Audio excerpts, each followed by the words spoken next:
What's up, guys? So today is just a bit of a Q&A, some questions that were on my Instagram there from a while back. So questions about Paraguay, living in Latin America, traveling South America, etc. The difference between that and living back in Ireland. And then also some questions about keeping myself in shape while traveling. And then also some general questions about the culture in there as well. So going to get straight into it. So why Paraguay? So basically, back at the end of 2023, I was working physio over in England as a locum, and then ran to the end of a contract. I was like, fuck it, I've never been out of South America. A lot of the lads were going to Brazil. Went over, stayed in Brazil for 3 months, absolutely loved it. And I said, I am literally doing whatever the fuck it takes to get back out to Brazil. Went back out, quit the job, went all in on the coaching, went back out to Brazil. You could only stay there for like 6 months. So then I had to go somewhere else. Then I was like, why am I staying as an Irish tax resident? I'm going to be living definitely more than 180 days outside the country. Looked up Paraguay. Long story short, 0% tax here and quite easy to get the residency. So that's why I'm here. And to be honest, it's a beautiful country there as well. And if you're an entrepreneur who's trying to build an online business and you don't want the distractions of, let's say, a Dubai or one of these other places, like, this is a brilliant place to go. All I really do at the minute is work. I love it. And work, fitness, eat out in restaurants, etc. has everything that I need. I'm in a travel hub here as well. Like, I can fly 1 hour and then I can be at a Boca Juniors game in Buenos Aires if I want. I can go 1 hour flight to Iguazu Falls, 3 hour flight to Lima, 1 hour flight to Sao Paulo, Brazil, Chile, La Paz. All these places aren't too far away, so it's quite connected.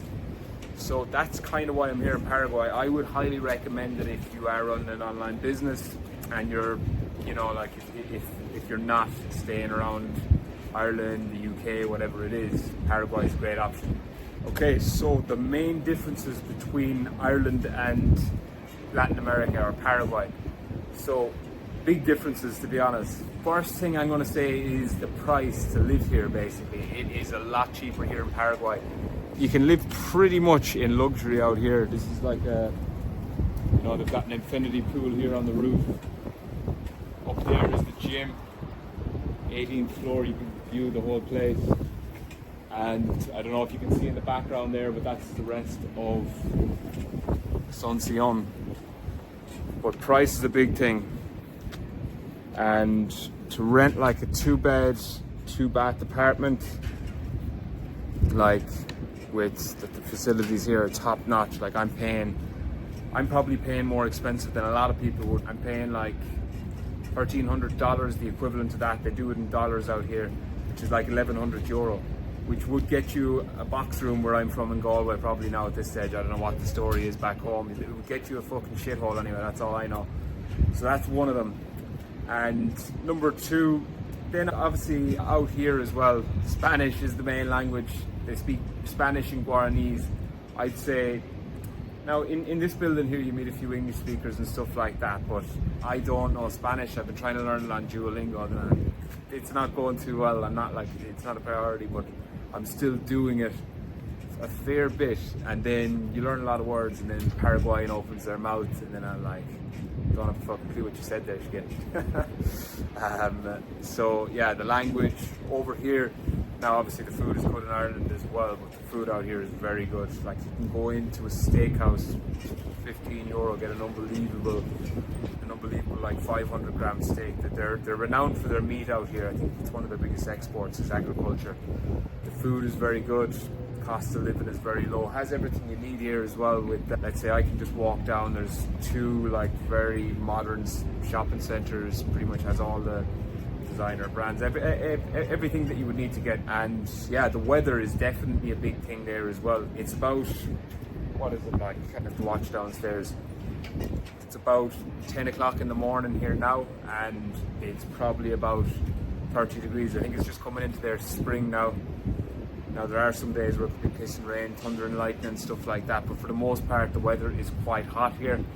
First time I've managed to get some sort of a half a tan while I've been here in South America, even though it's the first time I've actually tried though. Now don't get me wrong, now Brazil, if you're on the beach in Copacabana, I find as as an entrepreneur, basically, when you're in Brazil, you're in Copacabana, you're living there, and you can, the beach is just down there. There's a lot to do. There's a lot more to do.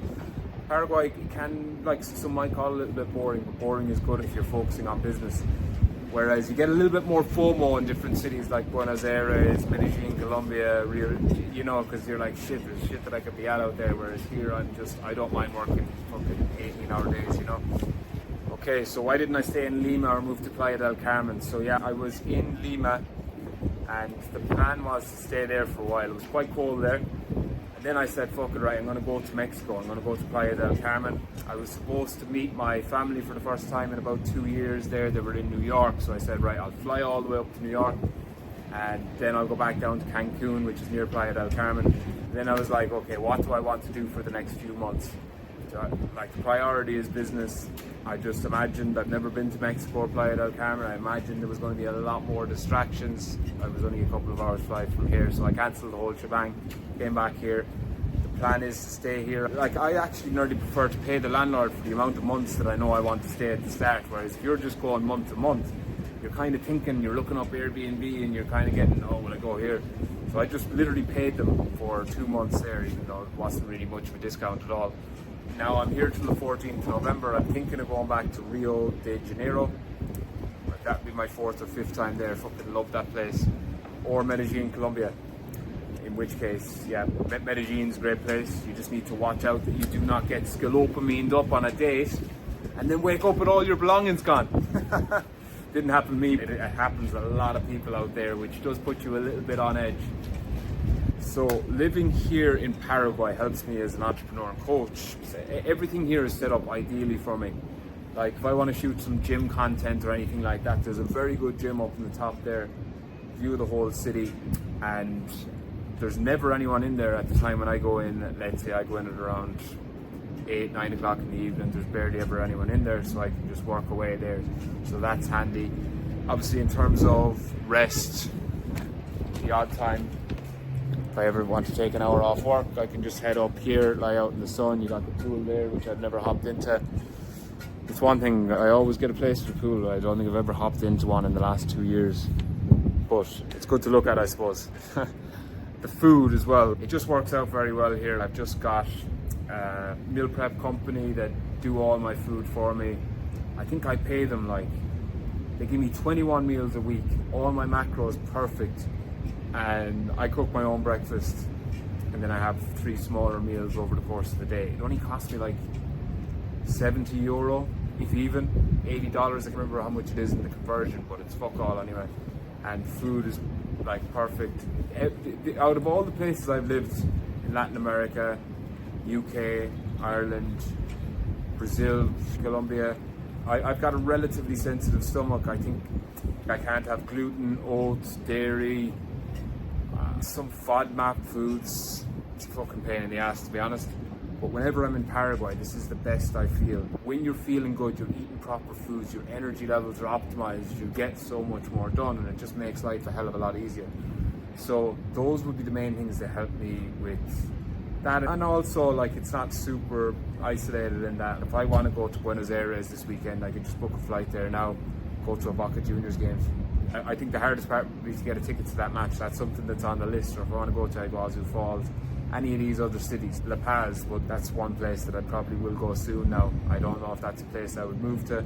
Typically what I've done up till now is I've just moved to a place rather than actually just testing it out. Like, I'll just go straight in, no kissing. But yeah, so that's kind of how that's helped me. Okay, so number one hack for staying lean year round. So first of all, obviously you need to get lean, but what a lot of people will do is they'll restrict themselves a lot during the diet. They'll go into it, and I've done this myself in the past. A lot of the stuff that I do now, I learned the hard way. So, you know what they say, a smart person learns from someone else's mistakes. Well, I done it the other way anyway. But basically, the foods that you're eating on the way down, obviously, most people, when they go from carrying more body fat to getting shredded or to getting lean, then they completely change their diet. They start eating proper foods, their energy levels go up, they start feeling a lot better, and people will kind of come out of the mindset of looking at as let's say, a lifestyle change, and then they'll say, okay, yeah, but my dieting calories is like 2,000 and my maintenance is about 2,700. So I've got way more, and you've got more freedom to get the calories back up, but you need to be disciplined as well. The key to staying lean all year round is just cutting the junk out. And let's say if you've just been, like the foods you've been eating on the way down, just add more of those foods. Just increase the volume of rice, increase the amount of potatoes, increase the amount of oats, increase whatever it is. You're just bringing it back up. Add more fruit, vegetables, bananas, apples, watermelon, cashew nuts. Bring it all back up through whole foods. And then just typically, where I used to struggle was I used to do a lot of drinking back in the day in terms of nights out, living for the weekend, 3 nights a week, if not more, especially around college. And you're never going to be in shape doing that. Like, it's impossible. It's the hangovers, the food choices, the comfort food when you're hungover. So I don't really drink anymore. That was a big changer for me.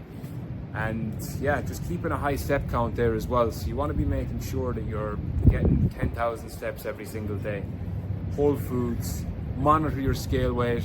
Let's say for me now, I'm sitting at about 79 kg thereabouts. I'm like, so if I was to stay this level of leanness year round, then that would be pretty good. I'm pushing it to get a little bit leaner, and then I'm going to see what's sustainable. So that's pretty much it. So it's just keeping it simple, keep going to the gym, just go in there with the mindset that this is a lifestyle change. Most people who get shredded and do a photo shoot, they end up ballooning back up about 10-15 pounds of body fat very quick, partially because they're looking at it like a pot of gold at the end of the rainbow rather than a lifestyle change. When you go into it with a photo shoot mindset, you can go back to where you were pretty quickly if you're not careful, if you don't rein it in. So yeah, it's a mind game, 100%. And if that is you and you're looking to get in the best shape of your life, you're looking to do it in a timely manner without wasting time with a bunch of trial and error, just tap the link in the description there. That'll just be a link where you fill out a form. I'll have a look through, and yeah, you can book a call after that there as well, or I'll reach out to you. Just make sure to drop your Instagram in there. If you want to see my results on my page, you'll see a link to my Instagram page there as well. You'll see dozens of lads who completely changed their lives. And yeah, so third YouTube video I've ever made. If you got a bit of value from this, guys, just click like, subscribe. I'm going to be doing a lot of this stuff maybe twice a week, definitely once a week anyway, over the next few weeks and months. And yeah, that's pretty much it for today. Peace out.